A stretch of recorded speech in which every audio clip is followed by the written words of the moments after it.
Welcome to my channel. Today's story is a journey of secrets, transformation, and a side of myself.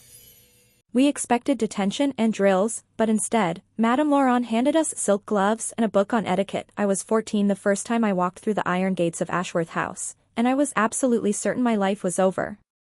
Let me start earlier though, because nothing in life happens without context, without the thousand small moments that lead you to the one big moment that changes everything. I grew up in a small industrial town in northern England, the kind of place where everyone knew everyone, where expectations were carved into the landscape as firmly as the mill chimneys that still stood empty against the sky. My father worked in logistics, my mother was a teaching assistant, and I had two older brothers who excelled at rugby and mechanics and all the things that made sense in our world. I was the youngest, the quiet one, the one who never quite fit the mold but tried desperately to squeeze myself into it anyway. School was a battlefield I navigated by becoming invisible. I wasn't bullied exactly, but I wasn't included either. I existed in the gray space between keeping my head down, doing my work, staying out of trouble. But there were 3 other boys in my year who didn't even try to stay invisible. Marcus, Liam, and Dev. They were the loud ones, the disruptive ones, the ones who treated every classroom like a stage for their chaos. Marcus was the ringleader, tall and confident with a sharp tongue. Liam was the muscle, always ready to back Marcus up. Dev was the clever one, the strategist who could talk his way out of almost anything. I watched them from the safety of my corner desk, half envious of their boldness, half terrified of being associated with them. The trouble started in the spring term of year 9. A series of escalating pranks, disruptions, a viral video that humiliated a supply teacher, and finally, a small fire in the science lab that could have been much worse. The school was furious. Parents were called. Expulsions were threatened. And that's when someone, I still don't know who, suggested an alternative. There was a program, they said. A residential course. Very strict, very effective. It would straighten them out or they'd be permanently excluded. I should never have been part of it. My crime was minor, almost laughable in comparison. I'd been caught forging absence notes, not even for myself, but for a kid in my class who'd begged me because I was good at copying handwriting. It was stupid, but it was hardly arson. Yet somehow, in the administrative chaos that followed the bigger incidents, my name got added to the list. My parents were told I'd been involved in the broader pattern of disruption. They were disappointed, confused, but also a little relieved that there was a solution that didn't involve a permanent mark on my record. They signed the papers without really understanding what they were signing. That's how I found myself standing with Marcus, Liam, and Dev on a gravel driveway in early April, staring up at a Georgian manor house that looked like it belonged in a period drama, not in our lives. Ashworth House. The sign was elegant, understated. No indication of what happened inside. A woman emerged from the front door as our transport van pulled away, and my first thought was that she looked like someone's fantasy of a 1950s headmistress crossed with a fashion editor. She was perhaps 60, tall and slim, dressed in a beautifully tailored suit the color of cream, her silver hair swept up in an immaculate chignon. Her posture was perfect. Her expression was serene. She looked at the 4 of us, muddy trainers and slouched shoulders and defiant stares, and she smiled. "Welcome to Ashworth House," she said, her voice warm but absolutely firm. "My name is Mrs. Ashworth. For the next 12 weeks, this will be your home, and I will be your guide. You may think you've been sent here as punishment. You haven't. You've been sent here because someone believes you're capable of more than you've been showing the world. My job is to help you discover what that more might be." Marcus snorted. Liam kicked at the gravel. Dev looked around like he was already planning an escape route. I just stood there, feeling the knot of anxiety in my stomach tighten. Mrs. Ashworth's smile didn't waver. "Bring your bags. Let me show you to your rooms." The house inside was even more intimidating than the outside. Everything was elegant, carefully maintained, filled with antiques and oil paintings and the kind of quiet that makes you afraid to breathe too loudly. She led us up a curved staircase to the second floor, where 4 bedrooms waited, each one its own small sanctuary of pastels and florals, with proper wooden wardrobes and dressing tables with mirrors and beds that looked like they belonged in a boutique hotel. "This is yours," Mrs. Ashworth said, opening the door to what would be my room for the next 3 months. It was painted the softest lavender, with white furniture and gauzy curtains that filtered the afternoon light into something dreamlike. "Unpack your things. Freshen up. Dinner is at 6, and we dress for dinner here. You'll find appropriate clothing in the wardrobe. Choose something that feels comfortable but presentable. I'll see you downstairs." She left us there, 4 teenage boys staring at rooms that looked nothing like anything we'd ever inhabited. Marcus was already laughing, a harsh sound that echoed in the hallway. "This is mental. What is this place? Some kind of posh prison?" Liam opened his wardrobe and pulled out a hanger. Hanging from it was a shirt, light blue, with a delicate pattern. Next to it, a pair of trousers in soft gray. And next to that, other things. Things that made no immediate sense. "Mate," he said, his voice uncertain. "What is this?" I opened my own wardrobe, and my brain stuttered trying to process what I was seeing. Clothes, yes, but not the clothes I expected. There were shirts and trousers, but they were styled differently, cut differently. And there were other things. Skirts. Blouses. Dresses. All in my size, all carefully organized, all clearly meant for us. Dev was the first to say it out loud. "They want us to wear girls' clothes." The panic was immediate, a physical thing that rose in my chest and threatened to choke me. This couldn't be real. This couldn't be the program. There had been no mention of this, no warning, no explanation. My parents didn't know. They couldn't have known. No one would have agreed to this if they'd known. But there was a note, tucked into the top drawer of the dressing table, written in elegant script. "Dear student, identity is not found in resistance but in exploration. For the next 12 weeks, you will learn to see beyond the boundaries you've built around yourself. Choose your clothing with care. Express something true, even if you don't yet know what that truth is. All will be explained at dinner. Trust the process. Mrs. Ashworth." Marcus was furious, swearing and pacing, threatening to call his parents, to break down the door, to refuse. Liam looked genuinely scared. Dev was silent, thinking. And me? I sat on the edge of that lavender bed, staring at the wardrobe, and felt something I didn't have words for yet. Not quite fear. Not quite curiosity. Something in between.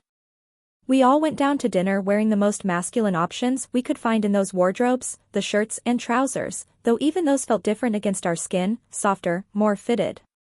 Mrs. Ashworth was waiting in a dining room that could have seated 20, though there was only one table set for 5. She had changed into a different outfit, an elegant dress in deep emerald, and she gestured for us to sit. No one spoke. We were too angry, too confused, too afraid. She served the food herself, a simple but beautifully presented meal, and only when we were all seated did she begin to explain. Ashworth House, she said, was established 30 years ago with a very specific purpose. We work with young people, usually young men, who have been identified as struggling with impulse control, emotional regulation, and social awareness. The traditional approaches, punishment and restriction and shame, don't work for you. They haven't worked. So we try something different. We teach refinement. Poise. Presentation. Self-awareness through the lens of what society typically teaches only to girls. Grace under pressure. Attention to detail. The ability to move through the world with intention rather than aggression. And yes, that includes learning to wear, and eventually embrace, clothing and behaviors traditionally coded as feminine. Marcus pushed his chair back. This is insane. You can't force us to do this. Mrs. Ashworth's expression remained calm. You're quite right. I can't force you. You're free to leave at any time. However, if you leave, you'll return to your schools, where expulsion proceedings will continue. This program is voluntary.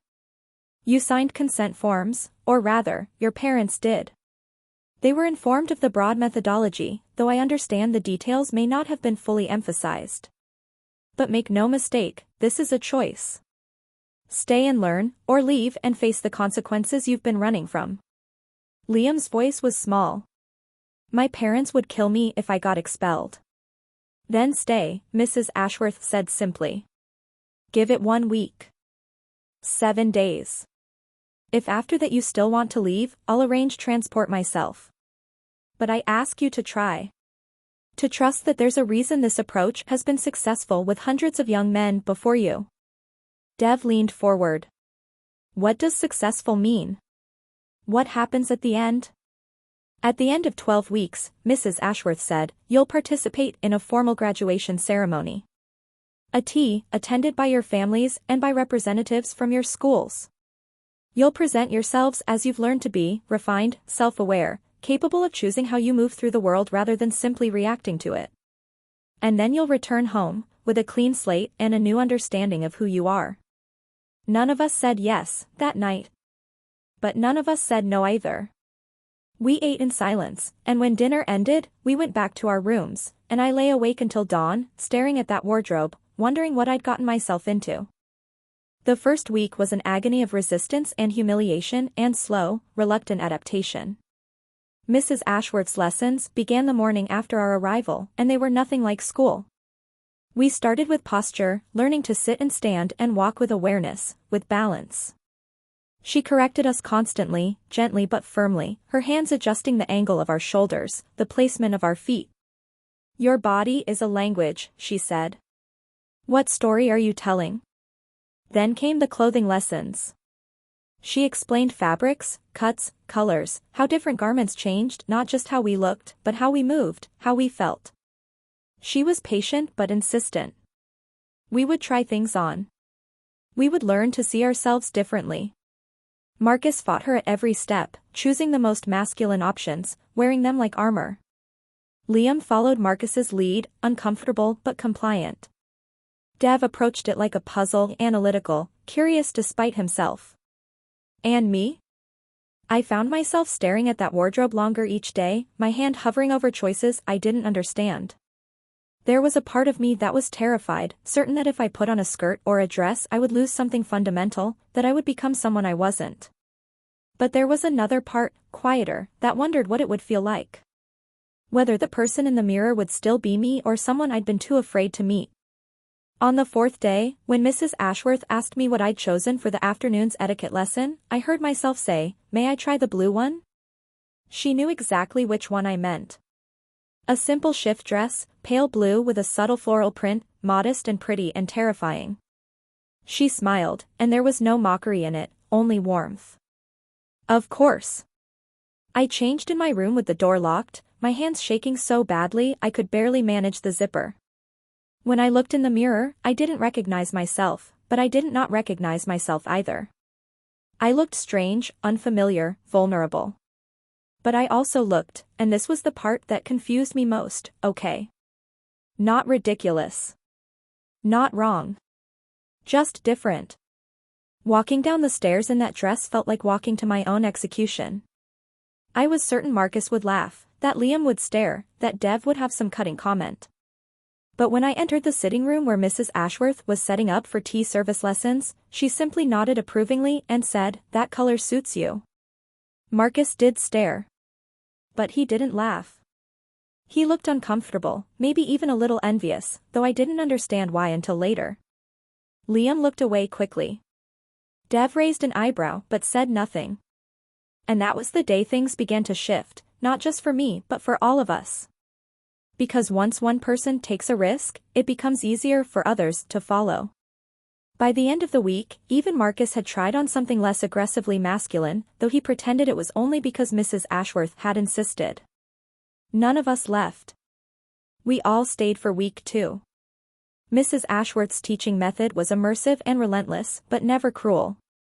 She taught us table manners, how to hold a teacup, how to navigate a formal place setting, how to make conversation that was thoughtful rather than combative. She taught us about fashion history, about how clothing has always been a tool of communication and power, how the rules we thought were fixed had changed 100 times over the centuries. She taught us grooming, skincare, hairstyling, not as vanity but as self-care, as respect for ourselves. And slowly, so slowly we barely noticed it happening, she taught us to question the walls we'd built around what was acceptable, what was possible, what was us. The resistance didn't disappear overnight. There were days when Marcus would refuse to participate, when Liam would break down crying from the stress of it all, when Dev would retreat into sarcasm as a defense mechanism. There were days when I would stare at myself in the mirror and feel a wave of shame so intense I wanted to tear everything off and run. But there were also days when something clicked, when I realized I was moving differently, speaking differently, thinking differently. When I caught myself choosing an outfit not because I had to but because I wanted to see how it would make me feel. Mrs. Ashworth never told us we had to become feminine. She told us we had to become conscious. Masculinity and femininity, she said during one evening lecture, are not prisons unless you make them so. They're languages, tools, costumes you can put on and take off. The tragedy is that most people never learn to speak more than one language, and so they go through life only able to express half of who they are. You're learning a second language here. What you do with it afterward is entirely up to you. By week 6, something remarkable had happened. We had become students in the truest sense. Marcus, who had fought so hard at the beginning, had discovered he had an eye for color and style, and he spent hours experimenting with outfits, creating looks that were bold and theatrical and utterly him. Liam had found peace in the structure and ritual of it all, the way clear expectations and careful routines made the world feel less chaotic. Dev had become fascinated by the psychology of it, reading everything Mrs. Ashworth had in her library about gender, identity, performance, and social construction. And me? I had become the most dedicated student, though I didn't realize it until Mrs. Ashworth said it aloud one afternoon. "You've found something here," she told me, watching as I practiced walking in heels, a skill that had taken weeks to master but now felt almost natural. "You've found a part of yourself you didn't know existed. That's rare. Most people never have that courage." I didn't feel courageous. I felt confused and exhilarated and terrified and alive. I had started keeping a journal, writing down thoughts I'd never been able to say out loud. About how it felt to wear a dress, not humiliating like I'd expected but somehow freeing, like I'd been given permission to exist in a way I'd never allowed myself. About how learning to apply makeup, something I thought would be frivolous and silly, had actually taught me to look at my own face with care, to see it as something worthy of attention. About how the person I was becoming at Ashworth House felt more real than the person I'd been before, even though I knew that person would be impossible to be once I went back home. The final weeks were consumed with preparation for the graduation tea. Mrs. Ashworth explained that this was the culmination of everything we'd learned, the moment where we would present ourselves not as boys playing dress-up but as young people who had genuinely integrated a new understanding of identity, poise, and self-possession. We would each choose our outfit, plan our presentation, and host a portion of the tea, demonstrating everything from perfect posture to flawless conversation to the ability to move with grace under pressure. Our families would be there. That was the part that kept me awake at night, staring at the ceiling, imagining my father's face, my brother's reactions, my mother's confusion. Mrs. Ashworth had sent progress reports, photos, updates. They knew what we were doing. But knowing and seeing are different things. We each chose our graduation outfit with immense care. Marcus created something avant-garde, a tailored suit in deep purple with a flowing silk shirt underneath, masculine and feminine at once, a perfect expression of who he'd discovered himself to be. Liam chose a simple, elegant dress in navy blue, classic and understated, the kind of thing that whispered rather than shouted. Dev picked an androgynous ensemble, playing with the space between genders, challenging the binary itself. I chose a dress I'd fallen in love with weeks earlier, a vintage-inspired piece in soft rose, with a fitted bodice and a full skirt, feminine and romantic and absolutely unlike anything I'd ever imagined myself wearing. When I put it on the night before graduation, when I did my own hair and makeup, when I looked in the mirror and saw someone who was undeniably me but also transformed, I felt something I'd been too afraid to name until that moment. I felt right. Not like I wanted to be a girl, not like I was rejecting being a boy, but like I'd found a way to be myself that included all the parts I'd been taught to hide. The graduation tea was held in Ashworth House's garden on a perfect June afternoon. White tables were set with china and flowers. A string quartet played softly. Our families arrived, dressed in their own formal wear, their faces a mixture of anticipation and anxiety and curiosity. I watched my parents walk through the gate, my father in a suit that looked uncomfortable, my mother in a dress she probably wore to weddings, and I felt my heart hammering so hard I thought I might faint. Mrs. Ashworth greeted each family personally, her grace and confidence so absolute that it seemed to calm everyone by proximity. Then she invited everyone to sit, and she gave a short speech about the philosophy of Ashworth House, about the young men who had come here and the refined, self-aware individuals they had become. She spoke about courage and growth and the importance of letting go of rigid expectations in favor of authentic self-discovery. And then it was our turn. One by one, we took our places at the head table, hosting our section of the tea, pouring with steady hands, making conversation with poise, demonstrating every skill we'd learned. I watched Marcus charm a skeptical school administrator, watched Liam serve his tearful mother with such gentle grace that she stopped crying and started smiling, watched Dev engage his father in a debate about gender norms that was respectful and intelligent and utterly unlike any conversation they'd had before. When my turn came, I walked to my position, feeling the weight of my dress, the click of my heels on the stone patio, the eyes of everyone I'd ever known watching me. I didn't stumble. I didn't apologize. I simply took my place and began. My father was seated directly in front of me. I met his eyes as I poured his tea, using the technique Mrs. Ashworth had taught us, smooth and controlled, not a drop spilled. He looked at me like he was seeing a stranger, and maybe he was. But he also looked at me with something I hadn't expected. Not anger. Not disappointment. Something closer to wonder. "You've changed," he said quietly. "Yes," I replied, my voice steady. "I have." My mother reached across the table and took my hand, squeezing it. "You look beautiful," she said, and she meant it. I could tell she meant it, even though I could see the confusion in her eyes, the questions she didn't know how to ask.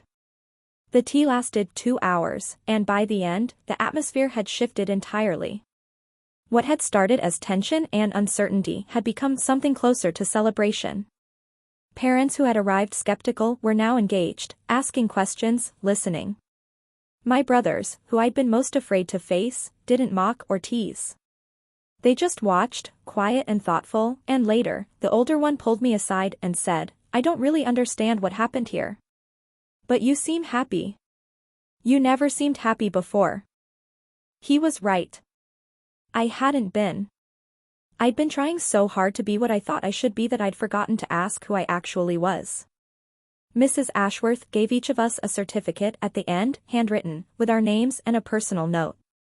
Mine said, "To a student who found the courage to explore beyond the boundaries of expectation.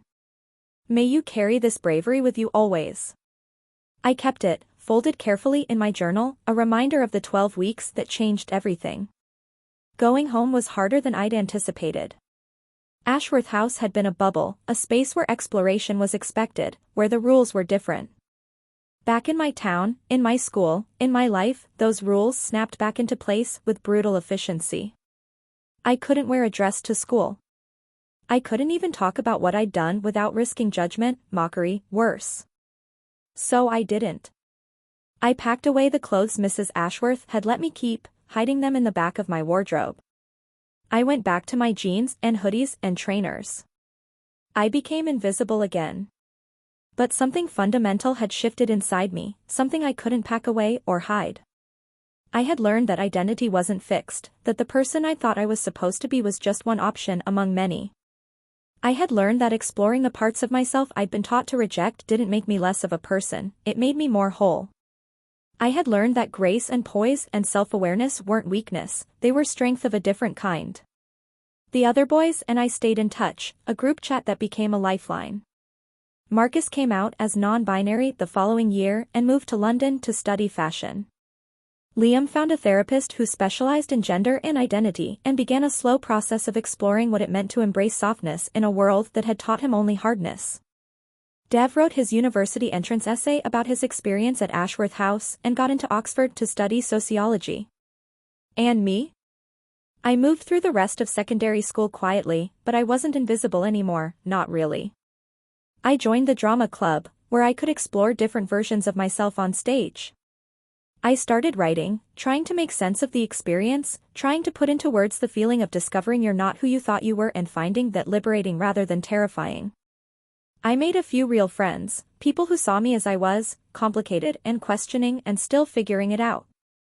When I left for university, I chose a school in a city where no one knew me, where I could start fresh. And slowly, carefully, I began to let the different parts of myself coexist in the same space. I didn't dress in feminine clothing every day, but I did sometimes, when it felt right, when it felt like the truest expression of who I was in that moment. I learned to navigate the stares and the questions with the poise Mrs. Ashworth had taught me. I learned that the people worth knowing would be curious rather than judgmental, open rather than closed. I also learned that identity isn't a destination, it's a process. There were days when I felt completely comfortable in my skin and days when I felt like I was still pretending, still trying on different versions of myself to see what fit. There were relationships that ended when I tried to explain my experience, people who couldn't understand or didn't want to. There were family gatherings where I chose to present in the most traditionally masculine way possible, not because I was ashamed but because I was tired of explaining, tired of being the thing that made everyone uncomfortable. But there were also moments of profound connection, times when I met someone else who understood immediately, who had their own story of exploration and discovery. There were times when wearing something that felt authentically me, regardless of gender expectations, gave me a sense of peace I'd never found any other way. There were times when I looked in the mirror and recognized the person staring back, not as a boy or a girl but as me, complex and contradictory and complete. I went back to Ashworth House once, 5 years after I'd left. Mrs. Ashworth was still there, still elegant, still guiding a new group of uncertain young men through the same journey. She remembered me immediately, and we sat in the garden where the graduation tea had been held, drinking actual tea, and I told her what had happened since. "Do you regret it?" she asked. "The complications, the confusion, the difficulty of integrating what you learned here with the world outside?" I thought about it, really thought about it. About all the hard moments, the loneliness, the times when it would have been so much easier to just stay in the box I'd been given. But I also thought about the moments of authentic joy, the sense of wholeness, the feeling of living as my full self rather than a carefully edited version. "No," I said. "I don't regret it. It made my life harder in some ways, but it also made it mine." She smiled, that same warm smile I remembered from the first day.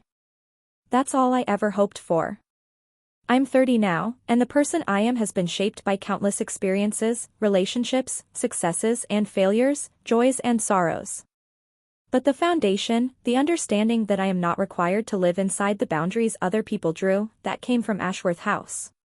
It came from 12 weeks of discomfort and exploration and the slow, terrifying, exhilarating process of discovering that the self is not fixed, it's something we create, day by day, choice by choice. I work now as a counselor, specializing in adolescent identity development. I help young people who are struggling with the same questions I struggled with, who are trying to figure out who they are in a world that wants to tell them who they should be. I don't tell them they should crossdress or explore gender or do any specific thing. I tell them they should be curious about themselves, brave enough to look at the parts they've been taught to hide, gentle enough to accept that the answers won't come all at once. Some of them understand. Some of them aren't ready. That's okay. The invitation to self-discovery has to be accepted willingly, it can't be forced. But I offer it, the same way Mrs. Ashworth offered it to me, as a possibility rather than a prescription. I still have the clothes from Ashworth House, though they don't all fit anymore. I keep them in a trunk in my closet, and sometimes, when I need to remember who I am beyond the roles I play, I take something out and put it on. The rose dress from graduation. A simple blouse. A skirt that I loved for its swirl. And I stand in front of the mirror, and I see the 14-year-old boy who was so afraid, and the person I am now, and all the versions in between, and I feel grateful. Grateful for the confusion that led me to Ashworth House. Grateful for Mrs. Ashworth's vision and patience. Grateful for the other boys who walked that journey with me. Grateful for my parents, who didn't understand but tried, who loved me even when I confused them. Grateful for every person who saw me in a dress or a skirt or makeup and chose curiosity over judgment. Grateful for the hard days and the easy ones, because they all led me here, to this place of acceptance, of wholeness, of peace. Identity is not something you find, it's something you build. And sometimes, the most important materials are the ones you were told you weren't allowed to use. Mrs. Ashworth taught me that. She taught me to see clothing and presentation and gender not as prisons, but as tools, as languages, as ways to express the infinite complexity of being human. She taught me that the rules I thought were absolute were actually just suggestions, and that I had the power to rewrite them for myself. I don't know if I'll ever fully understand my relationship with gender, with masculine and feminine, with the way I move through the world. Some days I feel solidly one thing, other days I feel like I'm something in between, something that doesn't have a name yet. But I've learned that I don't need to understand completely to live authentically. I just need to keep asking the questions, keep exploring the answers, keep building the self I want to inhabit. There's a photo from the graduation tea that my mother framed, despite my protests.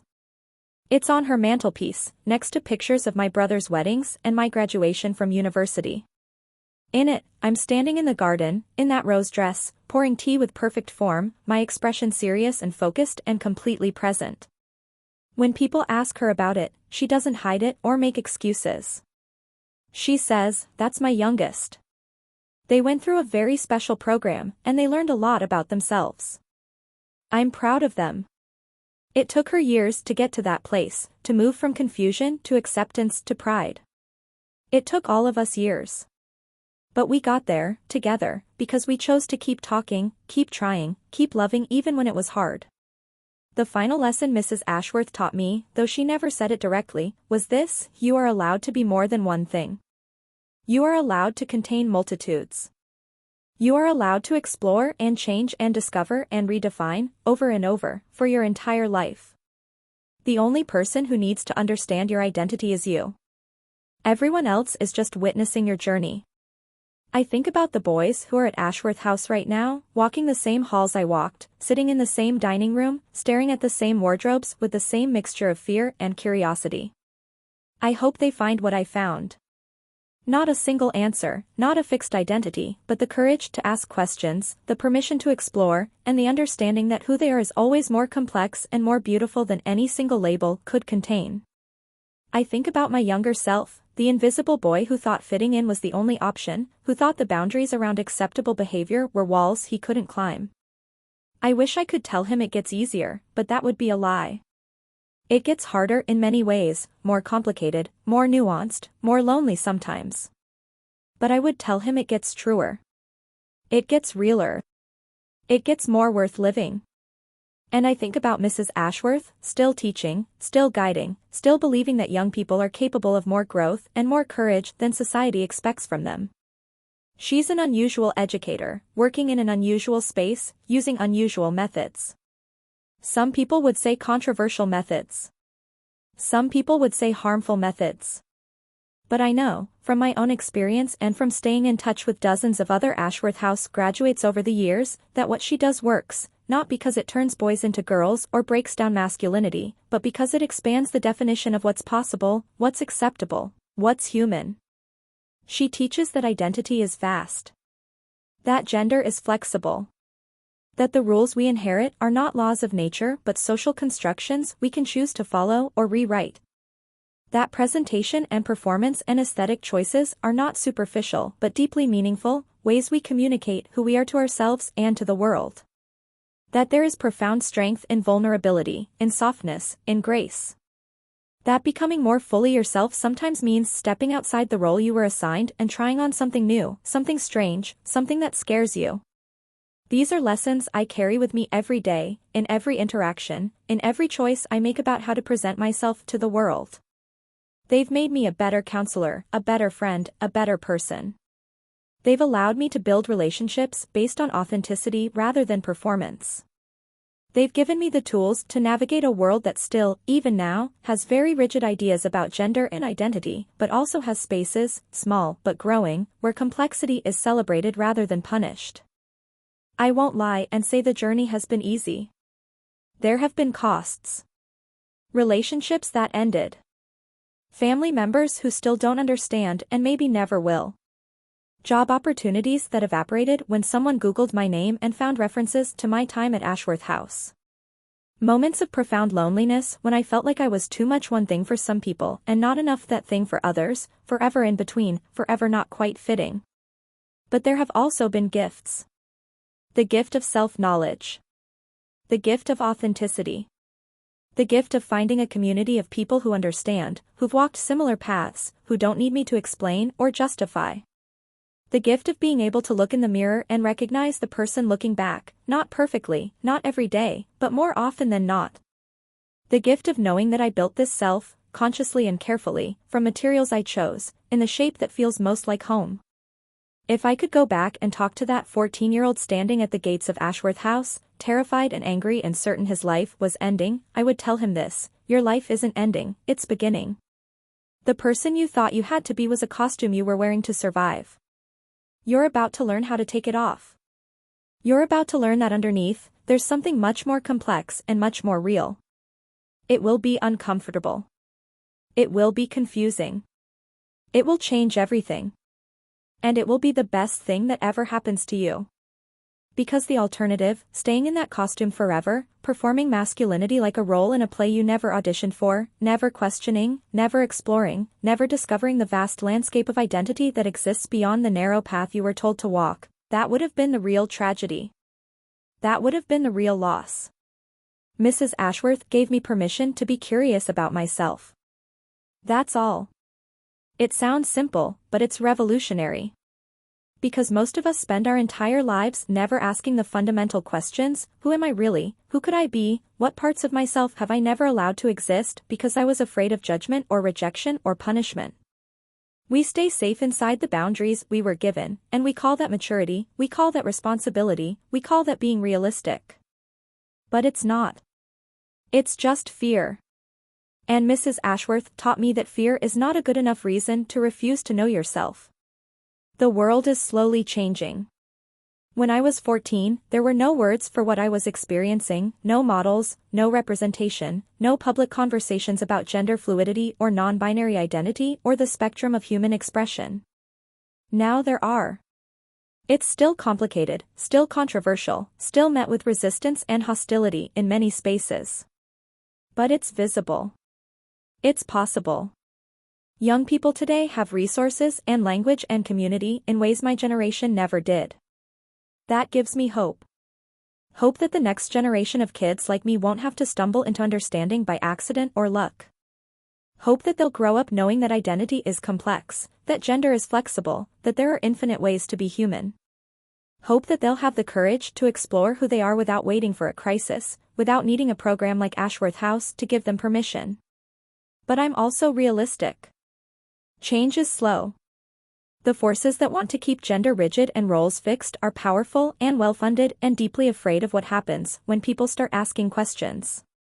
Every generation has to fight the same battles, has to push the boundaries a little further, has to risk judgment and rejection and worse in order to live authentically. It's exhausting. It's unfair. But it's also necessary. So I do my part.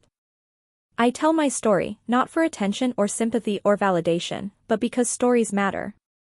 Because representation matters. Because some kid somewhere might read this and recognize themselves in it, might realize they're not alone, might find the courage to ask their own questions about who they are and who they could be. If that happens, if even one person feels less alone because I was willing to share the messy, complicated truth of my experience, then it's worth it. I end where I began, standing at the gates of Ashworth House, 14 years old and terrified. Except now I can see that moment differently.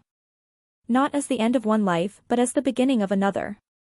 Not as punishment, but as gift. Not as loss, but as discovery. Everything that came after, all the confusion and growth and pain and joy and learning, it all started there, in that moment of unwilling transformation. Mrs. Ashworth used to say that the only way to find out who you really are is to try being something you're not, to step outside the familiar and see what remains, what's essential, what's truly you versus what's just costume. She was right. I spent 12 weeks trying on different costumes, different presentations, different ways of being, and in the process, I found something solid underneath, something that didn't change no matter what I wore or how I moved or what I called myself. I found me. Not boy, not girl, not masculine, not feminine, but something more fundamental, more true. The self beneath the labels. The person I was before the world started telling me who to be. That's what Ashworth House gave me. That's what I'm still learning to inhabit fully, decades later. It's not a simple story. It's not a comfortable story. It doesn't have a neat resolution or a single message. But it's my story, and it's true, and I'm grateful for every complicated moment of it. Thank you for watching and spending this time with me. If this story helped you understand yourself or others a little better, feel free to explore more on the channel.